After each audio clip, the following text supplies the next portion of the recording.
प्यारे बच्चों, आप लोग कैसे हैं? मैं समझता हूँ कि आप लोग बहुत अच्छे होंगे। आप सभी लोगों का हमारे इस प्यारा सा चैनल मनोज केमिस्ट्री वाला में बहुत बहुत स्वागत है। प्यारे बच्चों, आज हम लोग कक्षा 9 के विज्ञान में चैप्टर ध्वनि में पढ़ेंगे। एक टॉपिक है जिसका नाम है ध्वनि के बहुल परावर्तन के उपयोग। ध्वनि के बहुल परावर्तन के उपयोग। यहाँ पर एक शब्द दिया गया है, बहुल। बहुल का मतलब होता है बार बार, बहुत बार, यानी बार बार, कई बार। और परावर्तन का मतलब होता है कि परावर्तन होना, यानी कि ध्वनि कई बार, बार बार परावर्तित होने के बाद लास्ट में, अंत में एक दिशा में इकट्ठा होकर के आगे निकल जाते हैं। इसी को हम लोग कहते हैं ध्वनि के बहुल परावर्तन। यहाँ पर हम लोग देखेंगे कि जितने भी वाद्य यंत्र होते हैं, चाहे वह शहनाई हो, चाहे वह हार्न हो, चाहे मेगाफोन हो, कुछ भी हो, उसकी बनावट जो है ऐसी होती है कि पीछे जो है शुरुआत में नली के आकार का होता है और सबसे लास्ट में, सबसे आगे शंक्वाकार होता है। वास्तव में होता क्या है कि जब हम लोग यहाँ, जैसे आपका ये हार्न है, जब हम लोग हार्न को दबाएंगे यहां से हवा निकलेगी और ये हवा वास्तव में ध्वनि के रूप में बदल जाएगा। जब हवा यहां से निकलेगा तो हवा का या उस ध्वनि का इस नली में कई बार परावर्तन होगा। जैसे मान लीजिए यहां से हवा निकला, ध्वनि मतलब निकला, यहां से ध्वनि जो है, देखिए जब इसको हम दबाएंगे यहां से वास्तव में हवा निकलेगा और हवा यहां जाने के बाद यहां पर कुछ ऐसी, इस मतलब हार्न की कुछ ऐसी बनावट होती है कि यहां पर हवा जाने के बाद वही हवा ध्वनि में परिवर्तित हो जाता है, ध्वनि में बदल जाता है। इसके बाद जब यहां से ध्वनि आगे बढ़ता है तो कुछ तो ध्वनि सीधे निकल जाता है, देखिए बिना परिवर्तित हुए सीधे निकल जाता है। और कुछ ध्वनि देखिए ऐसे जाता है, यहां पर टकराएगा, जैसे यहां पर टकराएगा ये तुरंत जो है, वह जो है ऐसे जाएगा, मतलब इस दीवार से टकराएगा और टकराने के बाद फिर वह ध्वनि ऐसे निकल जाएगा। देखिए यहां पर ध्वनि का एक बार परावर्तन, यहां पर ध्वनि का दूसरी बार परावर्तन हुआ है, इसके बाद तब जाकर के वह सीधे जा रहा है।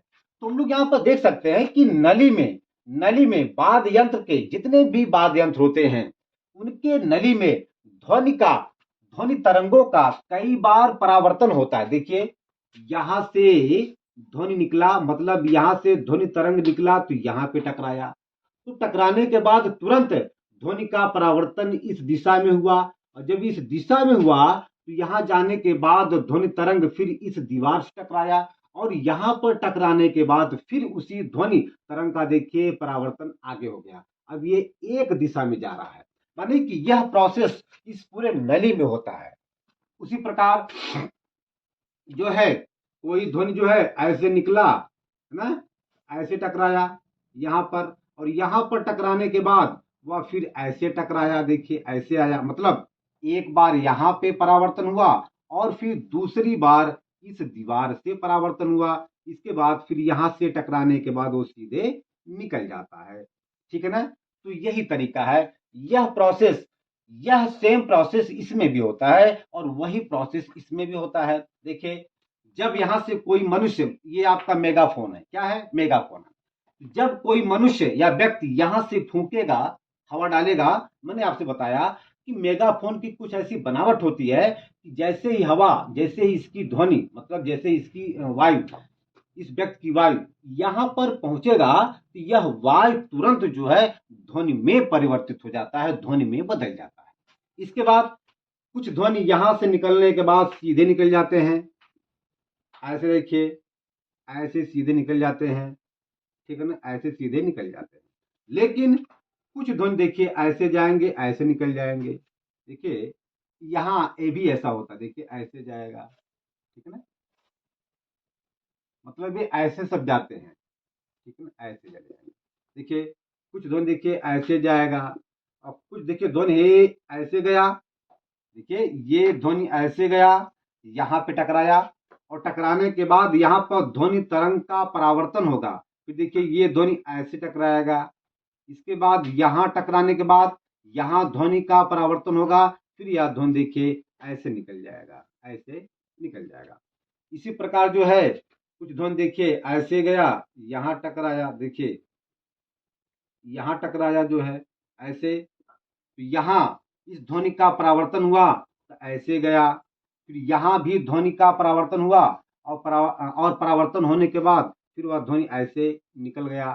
तो ये कहने का मतलब ये हुआ कि नली में ध्वनि का कई बार परावर्तन होता है और कई बार परावर्तन होने के बाद फिर अंत में इस शंक्वाकार भाग से ध्वनि एक दिशा में निकल जाता है। तो जो एक दिशा में ध्वनि निकलता है वह ध्वनि श्रोता को बहुत तेज सुनाई देता है, ठीक है ना। इसीलिए जो है किसी भी वाद्य यंत्र का अगला वाला भाग शंक्वाकार होता है, मतलब किसी भी वाद्य यंत्र का अगला भाग शंक्वाकार होता है और पीछे वाला भाग नली के आकार का होता है।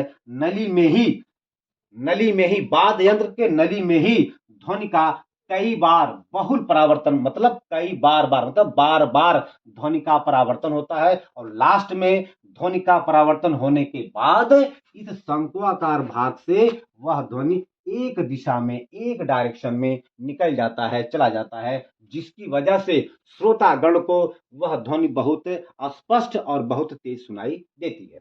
आइए हम लोग यहाँ पर बात करते हैं।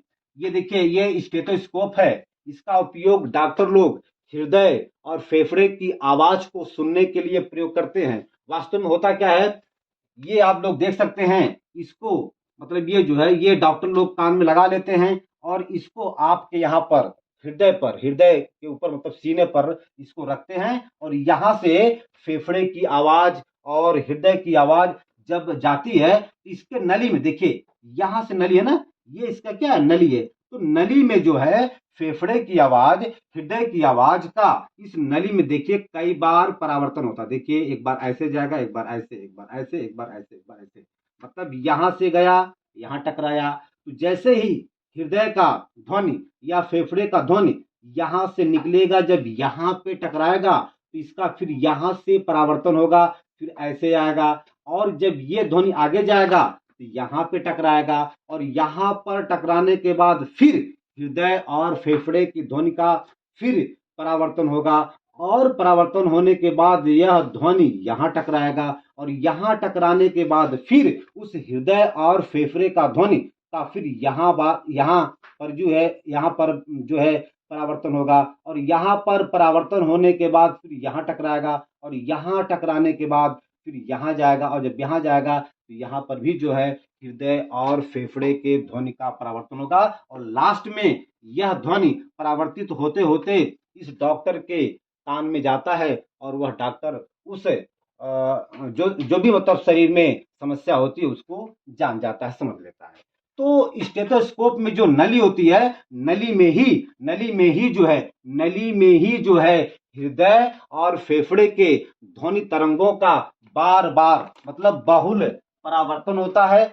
आप लोग यहाँ पे देख सकते हैं कई बार यहाँ पर परावर्तन होता है और परावर्तन होते होते लास्ट में इस कान में मतलब डॉक्टर के कान में इसके माध्यम से उसकी आवाज जाता है और डॉक्टर लोग उसके आवाज को पहचान करके समझ करके बीमारी को बताते हैं।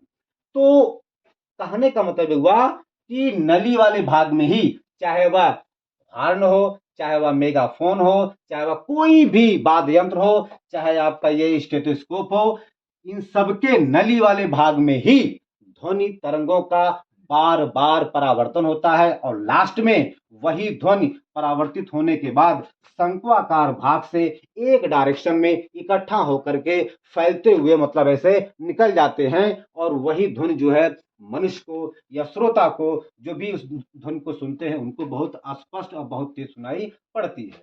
ठीक है, मैं समझता हूं कि आपको ये बात समझ में आ गया होगा। मैंने जो भी आपको सब समझाया है वह सारा का सारा यहाँ पर हमने आपको लिखा है, आप इसको यहाँ पर लिख सकते हैं, इसको आप समझ सकते हैं। तो ठीक है, यदि आपको हमारा यह प्यारा सा वीडियो आपको पसंद आए, अच्छा लगे, तो आप हमारे इस चैनल को लाइक, शेयर और सब्सक्राइब जरूर करिए। धन्यवाद।